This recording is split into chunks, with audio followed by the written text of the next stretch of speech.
അങ്ങനെ അള്ളാഹിൻ്റെ ദീനിന് വേണ്ടി മാറി നിന്നിട്ടില്ലെങ്കിൽ, ഇബാദത്തിന് വേണ്ടി മാറി നിന്നിട്ടില്ലെങ്കിൽ, രണ്ട് താക്കീതാണ് അള്ളാഹ് നൽകിയത്. ഒന്ന്,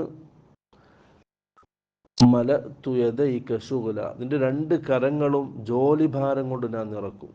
ഒന്നിരിക്കാൻ പോലും സമയം കിട്ടൂല.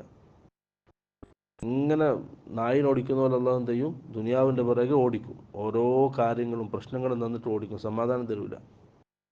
രണ്ട്, വലം അസുദ്ദ ഫഖറഖ്, നിന്റെ ദാരിദ്ര്യം നീങ്ങുകയും ഇല്ല. എത്ര ഓടിയാലും പിന്നെയും ബാക്കിയാണ്. ദാരിദ്ര്യം, പ്രശ്നങ്ങളും, പട്ടിണിയും തന്നെയായിരിക്കും. ഈ രണ്ട് താക്കീതും രണ്ട് വാഗ്ദാനവും അള്ളാഹിൻ്റെ ദീനിന് വേണ്ടി മാറി നിന്ന.